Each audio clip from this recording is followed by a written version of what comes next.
The little girl stood quietly beside her father, holding his rough hand tightly as they walked into the giant glass building. People in expensive suits rushed past them without even looking twice.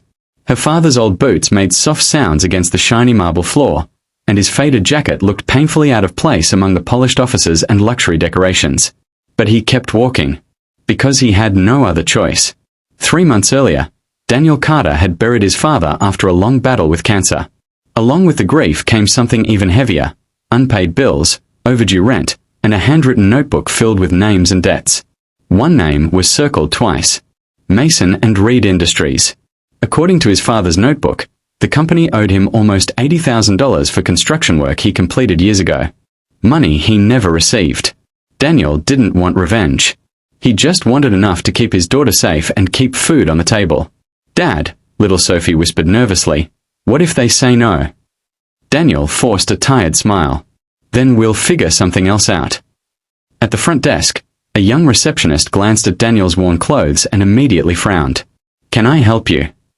Daniel carefully placed the old notebook on the counter. "My father worked for this company years ago. They still owe him money. I'm here to speak with the CEO." The receptionist barely looked at the notebook. "Do you have an appointment?" "No." "Then I'm sorry, sir. The CEO doesn't meet with walk-ins." Daniel lowered his eyes for a moment. He had expected this. Before he could speak again, Sophie quietly pulled a crumpled drawing from her backpack and placed it on the desk. It showed a little house with flowers outside and 3 smiling stick figures. "This is our dream house," she said softly. "Daddy says we might lose our apartment if we can't pay rent." The receptionist froze. For the first time, she really looked at them. Something in her expression changed. She picked up the office phone. "Mr. Reed," she said carefully, "there's someone here you may want to meet." 10 minutes later, Daniel and Sophie stepped into the top-floor office of CEO Jonathan Reed. The office was larger than their entire apartment. Jonathan Reed sat behind a massive desk, studying the old notebook quietly. His silver hair and expensive suit made him look intimidating, but his eyes softened as he turned the fragile pages. Then he stopped. There, attached to one page, was an old photograph.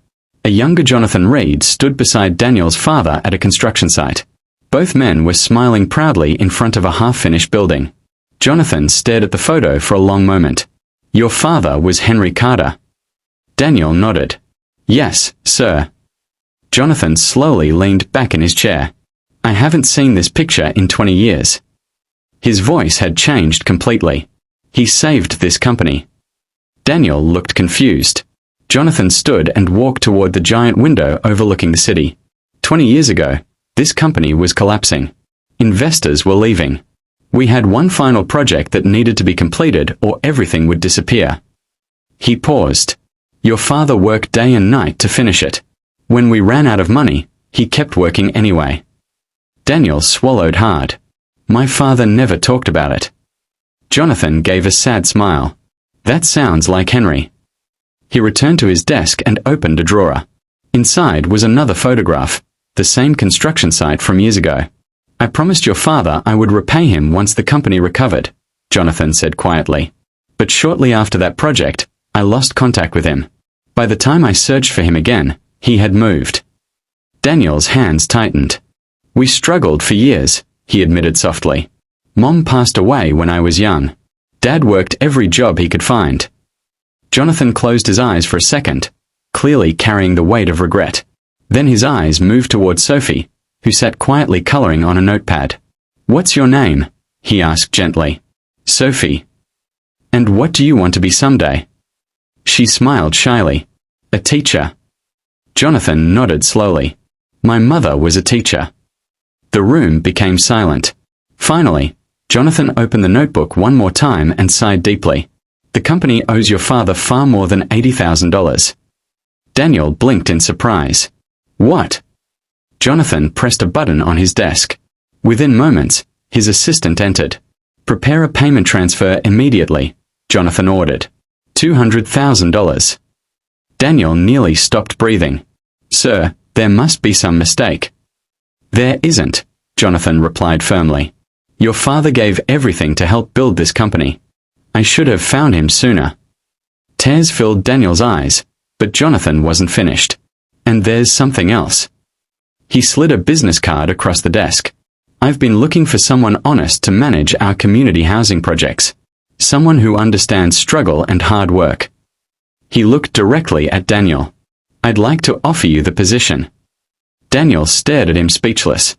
I don't have a college degree, he whispered. Jonathan smiled faintly. Neither did your father. For the first time in months, Daniel felt something he thought he had lost forever. Hope. Sophie suddenly ran toward her father and hugged him tightly. Does this mean we keep our apartment? She asked. Daniel could barely speak through his tears. Yes, sweetheart. Jonathan quietly turned away, giving them a moment. But something inside him had changed too. After Daniel and Sophie left the office, Jonathan sat alone staring at the old photograph again. For years, he had built towers, signed contracts, and earned millions. But somewhere along the way, he had forgotten the people who helped him rise. Henry Carter had asked for nothing. And yet he had given everything.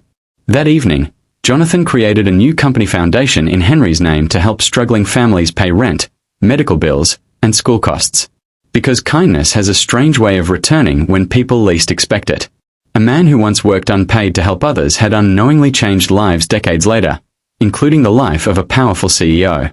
And a little girl carrying a simple drawing reminded an entire company what truly matters. Sometimes the greatest debts are not measured in money. They are measured in loyalty, sacrifice, and kindness that refuses to disappear.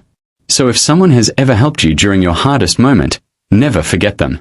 And if you have the chance to help someone who is struggling today, do it while you can. Because one act of kindness can travel farther than we ever imagine. It can survive years. It can heal hearts. And sometimes, it can completely change a life. If this story touched your heart, don't forget to like, subscribe, and share your thoughts in the comments below. Welcome to Kindness Unlimited, where every story reminds us that kindness still exists in this world. And remember, even the smallest kindness can become someone's miracle.